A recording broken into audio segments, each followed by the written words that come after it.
Hey guys, on this week's edition of BS with AJ, I've got a guest speaker here who wants to talk to you about some red flags or things to look for whenever you're hiring a contractor or a handyman or whatever. His name is Brandon Boss. He owns a local business here in town called Boss Services. Yes, sir. And so we're going to go ahead and get started here in just a second.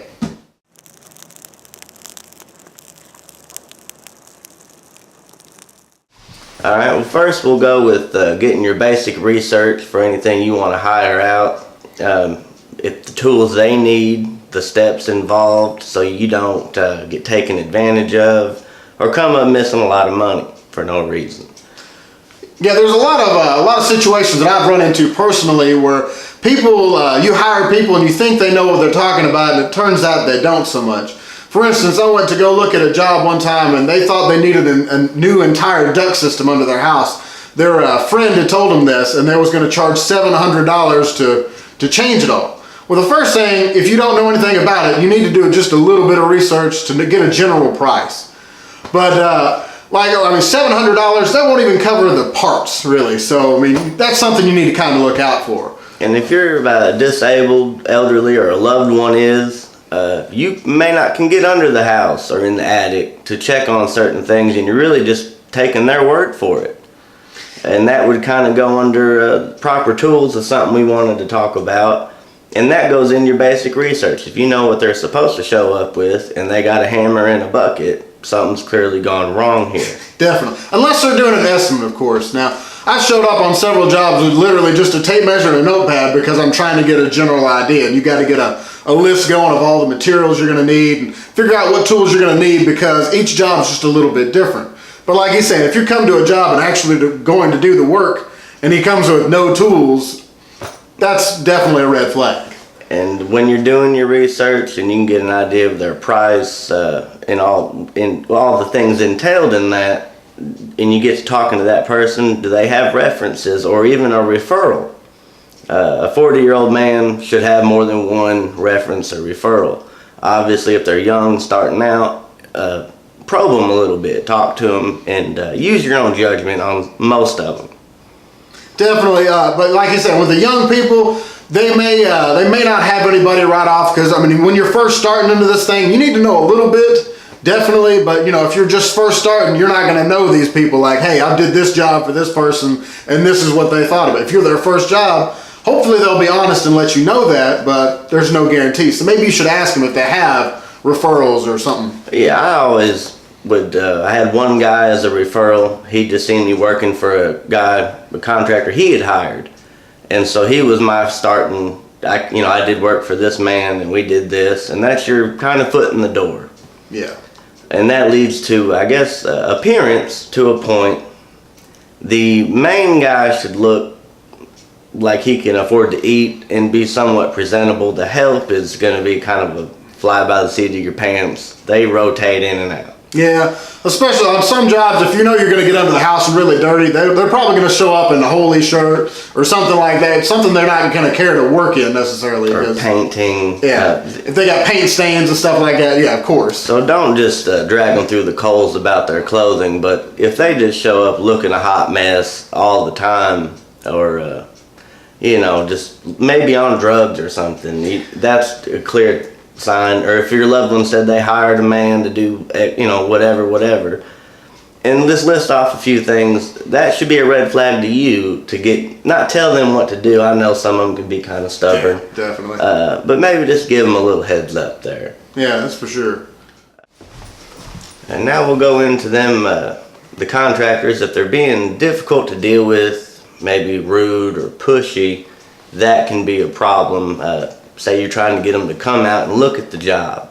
Well, if they're stalling or hemming and hawing, playing with you on time, and it's hard to get them to just show up to give you not even maybe a price, just a game plan, you may not even want to deal with them. Because if you're not asking them to do any work, can you imagine trying to get them to work? That's true. If they won't answer their phone, call you back, whatever. Definitely. Being rude, cutting you off, insisting you do something a certain way or whatnot.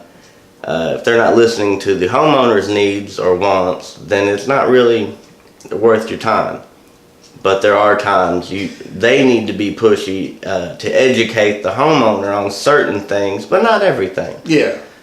Like for instance, like you're saying, if you're putting a foundation in for like a porch or something, and you're wanting them to go cheaper or something, they may kind of insist to put concrete in the holes as opposed to just a gravel or something. You know, of course you'd rather use concrete because it's going to hold up longer. And then, of course, that comes back to it's their work basically. You know, that's their name they're putting out there, so they are going to be pushy about certain things. But, you know, you don't want them to push you around, like if you want a certain color and they don't like it or something, you know. Or you want to buy your materials from one place and you have an account set up there, but he can mark up your materials because he gets a discount somewhere else. Yeah. That's a problem, and really not his business where we get the stuff from. That's true. I had a homeowner, we talked about doing the floating floor system, very neat, easy to install most of the time.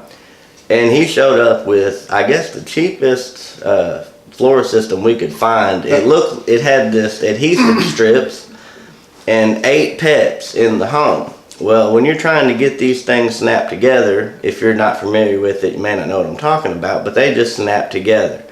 Well, when this sticker's in the way, it just, you're fighting an uphill battle there. Yeah. And with those animals being there, that floor won't be there 2 years from now. That's true. It's just not going to stick. It's going to warp up. And I told him that, you know, going into it, but he, all right, whatever. But I'm not signing that I did nothing. I don't want my name attached to it, but we had a decent relationship, so I went ahead and did it. That's true. I mean, there are certain instances. I worked with a buddy of mine who was installing a tankless water heater, and he normally does certain brands or whatever, but the customer, he knew a place he can get a cheaper deal, but it was still a good brand. So in that case, you know, it's always, you can buy your own material, but you definitely don't want to go too cheap. You got to kind of take their word on it a little bit because they know certain brands are better than others. Certain brands will last longer than others, you know? Yeah, and cost isn't everything, you know. Don't hire the cheapest or the most expensive. Definitely. But if it's too cheap, there's a clear, just telltale sign something's wrong. If you're just so much cheaper, there's a reason.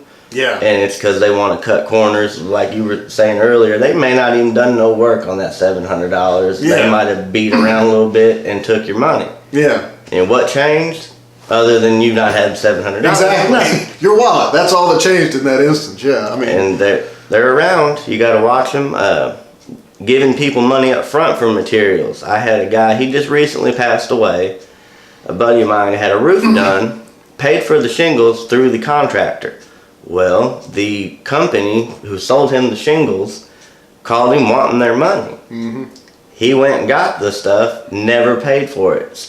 He skipped town. Now he's got a couple warrants out for him. And I was passing through one day. He had 4 or 5 runs of shingles. We're talking probably 15 feet long, sliding down. Oh, man. And I'm not a roofer. And I didn't have any help with me that day, but he's my friend. He didn't have any money. He was dying of cancer at the time. I had to do the best I could getting that back just watertight enough.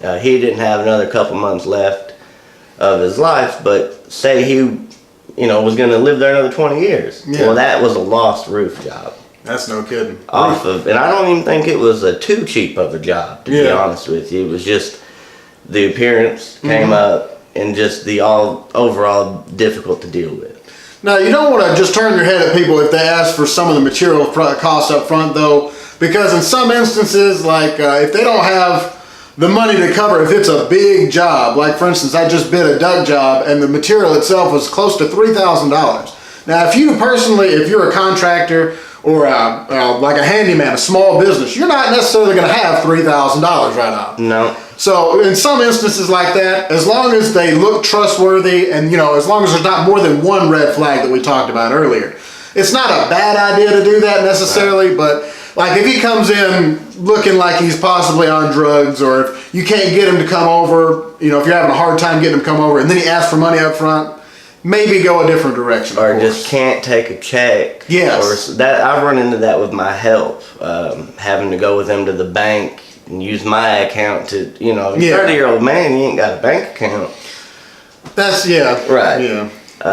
But if I suggest the homeowner, or if you or a loved one disabled doing it, whatever, open an account at a hardware store and have them run all that through your account, so you pay for it on your own time. Yeah. And you deal with them. It's just they're getting the materials. That would be a really great idea, actually. I like Lowe's that. will print you up a materials list. Myers probably does. Most of them will print you out what you want, and they can point you around different things. That's true. And you can always check back what's laying in your yard to what's been charged to you. You definitely want to make sure they're not charging you for something they're putting on another job. So that would be a good time to do something like that. Or taking stuff off of your job. Yes. For it. I've seen that happen more than once. Stealing scrap metal pieces. After everybody's done left, they come back. They're picking up little tidbits, and you paid for that. That's true. That's true. So basically, guys, in conclusion, we want to make sure we're not trying to patronize anybody. Of course, if you know electrical work or plumbing work and things like that, if you worked in the construction industry or you basically just have a good head on your shoulders, this video may not be for you necessarily. We're mainly covering like for the elderly people or for like new homeowners. If you've never owned a home and you've never done any of this kind of stuff, younger people even. Disabled, can't check the work. Yeah. This is just the main things we're wanting to cover to make sure that you guys don't get taken advantage of. So you want to cover the points again just to be sure? Yeah, if your mom or grandma hired somebody and noticed the contractor, whoever's being a little pushy, they just hard to deal with in general, looks completely crazy, and you're just having a hard time all the way around. And not one red flag is a bad thing, but more than one, two, you might have some trouble on your hands, and we just want to inform those who aren't in the know or, whatnot, just to be safe and hopefully get your job done and done right the first time. That's right. Basically, I mean, the main points is like, do a little bit of research. You ain't got to like dive into it and learn every little thing about it, but look on the internet, do a general idea of how much you think it would cost to do something. Like, for instance, that duct job I was talking about. $700 wouldn't even cover the material. And if you did just a little bit of research, you could find that out on your own and not have to worry about it. And a gist of what they need to bring with them. And a thing we forgot to mention earlier, it's not end of the world, but something is them trying to charge you for stuff they should have already have. Yeah. You're not going to buy them a new tape measure. That's true. If they need a special tool for this job and they don't necessarily do that all the time, maybe they can talk to you about that up front and get that worked out in the actual bid itself. I've done that on a magnesium float. I did not have one. Yeah. But I just let her know, hey, we'll throw that on the materials list. We'll knock this off of how we work it out, and everybody's still happy. That's true. That's true. You definitely don't want to, in one little job or something, you don't want to supply somebody with a whole bunch of tools to go and do all their other jobs, and you're the one that paid for it. Maybe one saw blade or something, but they don't need a big 5-pack and saw blades, or they pay for the nails in your whole bulk thing, get your materials and all that. So when they start adding on to you too. Yeah. On the other hand, I have had another instance where a buddy of mine, he was doing a job on, I think it was a porch he was building, and he bid the job to build it a certain way. And the woman came out there and she wanted to make changes to it. Well, see, the problem with that is, he bid it this certain way, he has this much material in it and everything. If you don't have the material to do that, he's gonna have to charge you more, of course. So, not all the time add-ons are necessarily bad. If they forget something in their bid, of course, But you should pretty much be on the same page with them. And if they've made a mistake, people make mistakes, especially in math. Yes. There's a lot of math in this, and they need to be upfront about that mistake and work with you to correct it for the better of the job and for his service and your service together. That's true. That's true. So basically, that's pretty much everything covered. We just want to kind of give you guys a heads up to know what to look for, basically, because we don't want anybody getting taken advantage of by any means. Man, it's been a pleasure having you on the show. Thank you for having me. If you want to go ahead and talk about your business for a second here. Well, yeah, thank you. My name's Brennan Boss. We went over that. Boss Services. Do a little bit of everything. I don't do roofing. And I've helped people move. I've helped set up weddings, remodel houses, for rental houses for sale. If I can do it, I'll let you know I can do it and we'll work something out. If I can't do it, I'll just be straight up with you. I don't do it. Maybe I know a guy that does. That's true. So my number is 270-970-3600. 3006. Call or text. I'll call you back if I miss your call, and maybe we'll get something worked out. We'll make sure to put that information right after this clip, just in case, so that way you got to go back and play it back to try and hear all the numbers or something, you know. Right. We'll put a picture up with all the information and everything. Now, he is a local guy, so if you're in the Mayfield, Paducah area, what all? Yeah, Mayfield, some Paducah, obviously that, you know, couldn't just be a quick little thing. Yeah.